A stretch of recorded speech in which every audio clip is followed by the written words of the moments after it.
Police have DNA, fingerprints, and a lot of physical evidence. What they don't have is the person who murdered a 19-year-old Three Rivers woman in 1988. It was the first time many could remember something like this happening in the small southwest Michigan town. And in the 25 years since, nothing has come close. Cathy Swartz's murder was bloody and brutal, and it happened with her 9-month-old daughter in the next room. As WSBT's Kristen Bean shows us, even 2 decades later, it still doesn't make sense. Probably right there, before she died. It's been 25 years, but remembering hasn't gotten any easier for David Schwartz. I think, yeah, probably the worst thing for me is the why. Why? Why did it have to happen like something like that? Schwartz's daughter, Cathy Sue, was brutally murdered in 1988. Cathy was a tomboy. She loved hunting with her dad, and she was an exceptional artist. But this is all that's left behind now. Photographs, drawings, memories, and a lot of unanswered questions.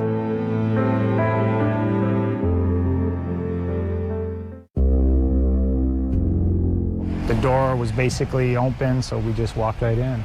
When police got the call on December 2nd, 1988, Mike Mooney, then a rookie cop, was one of the first on the scene. Any adjective that you probably could think of as far as describing a brutal, violent scene was there. It was nothing like he had ever seen, and nothing like he's ever seen since. Now, Detective Sergeant Mooney is in charge of the 25-year-old case, and more determined than ever to solve it. This is just one of probably 20 boxes. It was a cold December morning. Christmas was still a month away. Cathy's boyfriend left early for work, leaving her and her 9-month-old daughter, Courtney, at the apartment with plans to do laundry. When he arrived home that afternoon, he made the horrible discovery. Blood throughout the apartment, Cathy's body in her upstairs bedroom. The autopsy would say that she was killed from the stab wounds,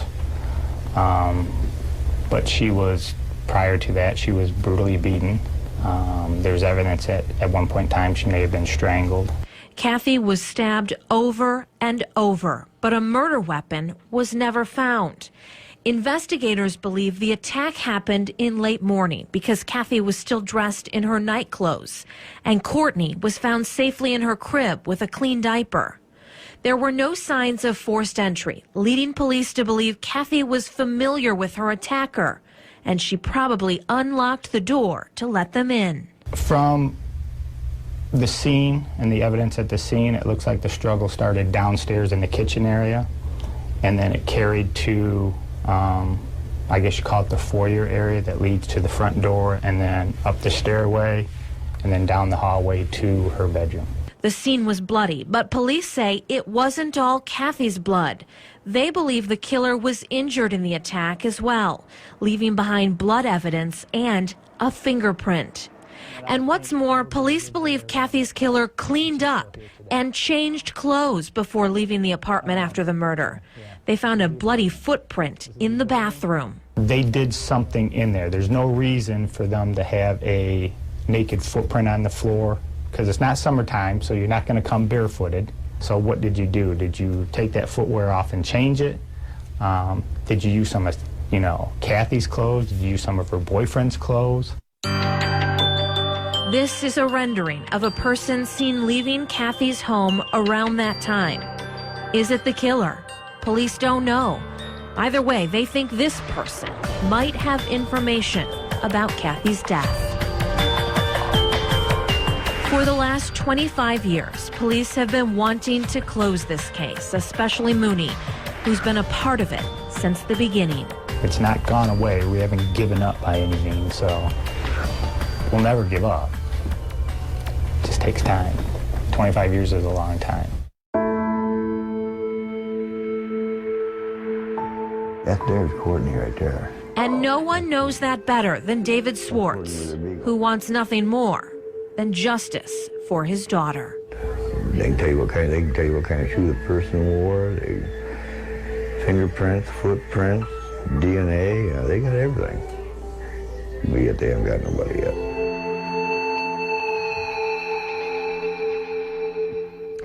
That DNA evidence has been tested against Cathy's family, her boyfriend and her ex-boyfriend, and their families. It doesn't match. And while police know whether it is from a man or a woman, they won't say which. They've also footprinted 5,000 people to see if they match that footprint found in the bathroom. No match so far. It's also important to mention that the person who did this probably left with injuries, so that might trigger someone's memory. If you know anything, call police. You can't stop thinking, or at least I can't, about that 9-month-old girl. What happened to her? Well, Her she's all grown up now. Cathy's father and mother raised her. She lives in Constantine. She looks almost exactly like Cathy. Yeah. And sometimes it's that one phone call, that one tip, that one phone call that can help solve the case. So. Yeah, police say sometimes the reason people don't talk is because they think cops already know what they know. Never assume that. Call anyway. We put the information on our website. Kristen, thanks.